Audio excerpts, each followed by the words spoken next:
Hi friends, பேரண்டிகளா, நான் இப்போ ஒரு ரெசிபி பண்ண போகிறேன். நீங்கள் கேரட் அல்வா பார்த்துருப்பீங்க, பீட்ரூட் அல்வா பார்த்துருப்பீங்க. நான் மாதுளம்பழத்துல அல்வா பண்ணி பார்க்குறேன். நல்லா இருக்கும், டேஸ்ட்டாக இருக்கும். பண்ணி பாருங்கள். நான் இப்போ உங்களுக்கு அந்த ரெசிபி எப்படி பண்ணுறதுன்னு காட்டுறேன். ஹல்வா செய்யறதுக்கு தேவையான பொருட்கள் என்னென்னு பார்த்துடலாம் வாங்க. ஒரு கப்பில் மாதுளம்பழம் ஜூஸ் அரைச்சி வடிகட்டி எடுத்து வச்சுருக்கேன். ஒரு கப் ஆஃப் சுகர் அண்ட் ஒரு கப்பில் கோதுமை மாவை நல்லா தண்ணியில் கரைச்சி கட்டி இல்லாமல் எடுத்து வச்சுருக்கேன்.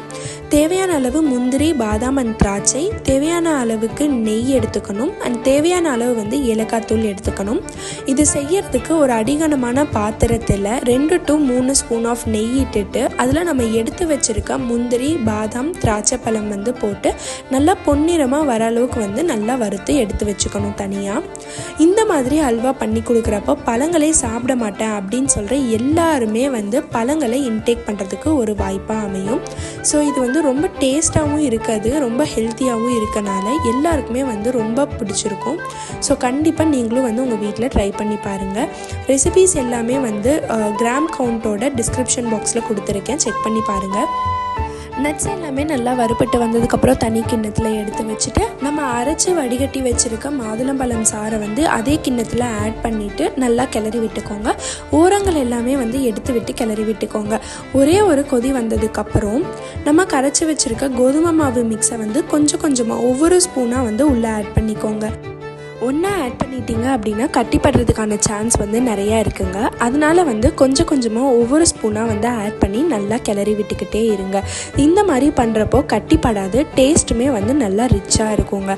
இந்த மாதிரி கிளறி விட்டுக்கிட்டே இருக்கப்போ ஒரு திக்கான கன்சிஸ்டன்சி வரும். அந்த டைமில் நீங்கள் கோதுமை மாவு மிக்ஸை நிறுத்திட்டு நெய் போட்டு கிளறி விடுறதுக்கு ஆரம்பிக்கலாங்க. இது யூடியூப் அண்ட் இன்ஸ்டாகிராமில் எங்களோட ஃபர்ஸ்ட் வீடியோங்க. நாங்கள் இந்த மாதிரி 5 to 10 மினிட்ஸில் செய்கிற மாதிரியான ரெசிபீஸ் அண்ட் பார்ட்டி காலத்துலேருந்து செய்கிற ஒரு ஹெல்த்தியான ரெசிபீஸ், ஸ்நாக்ஸ் வெரைட்டிஸ் இது எல்லாமே ரெகுலராக போஸ்ட் பண்ணுவோம்.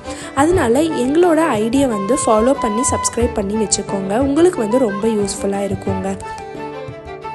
இப்போ பாருங்கள், உங்களுக்கே நல்லா தெரியும் எப்படி திரண்டு ஒன்றா வருது அப்படின்னு சொல்லிட்டு. இன்னும் ஒரு 2 ஸ்பூன் ஆஃப் நெய் ஆட் பண்ணிங்கன்னாவே போதும், நல்லா ஒன்று சேர்ந்து வந்துடுங்க. இதுதான் கரெக்டான கன்சிஸ்டன்சி ஃபார் த அல்வா. இந்த மாதிரி வந்ததுக்கப்புறம் சுகர் நம்ம எடுத்து வச்சுருந்த அளவில் பாதியாக போட்டு மிக்ஸ் பண்ணிக்கணும். சுகர் போட்டு மிக்ஸ் பண்ணாவே நல்லா லிக்விடி கன்சிஸ்டன்சிக்கு வருங்க. ஸோ அதை அப்படியே மிக்ஸ் பண்ணிகிட்ருக்க திரும்பியுமே கெட்டியாகி வந்துடும். அந்தளவுக்கு நல்லா மிக்ஸ் பண்ணிக்கணும். ஓரம் எல்லாமே எடுத்து விட்டு தான் மிக்ஸ் பண்ணணும். அப்படி இல்லைன்னா அது மட்டும் ஹார்டாகிடும், ஒரு மாதிரியாக இருக்குங்க. அதுக்கு நடுவில் உங்களுக்கு கீ இன்கேஸ் வேணும், ஒட்டுற மாதிரி இருக்குது அப்படின்னு சொல்லி நீங்கள் நினச்சிங்க அப்படின்னா ஒரு 3 to 4 table spoon of ghee திரும்பியும் கூட நீங்கள் ஆட் பண்ணிக்கலாங்க.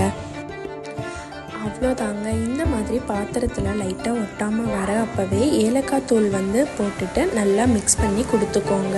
இது ஜஸ்ட்டு நமக்கு ஸ்மெல்க்காக தாங்க. உங்களுக்கு வேணும்னா ஆட் பண்ணிக்கலாம், இல்லைன்னா நீங்கள் கம்ப்ளீட்லி ஆப்ஷனல் ஸ்கிப் பண்ணிக்கலாம். அப்புறம் கீ கொஞ்சமாக போட்டு நல்லா கிண்டிக்கிட்டே இருக்கணுங்க. இந்த மாதிரி கீ போட்டு திரும்பியும் கிண்டினா ஃபர்ஸ்ட் டைம் அந்த மாதிரி திரும்பியும் திரண்டு வருங்க, ஒன்று சேர்ந்து வரும். அதுதான் கரெக்டான கன்சிஸ்டன்சி. ஸோ அந்த டைமில் நீங்கள் நட்ஸுமே ஆட் பண்ணிடலாம்.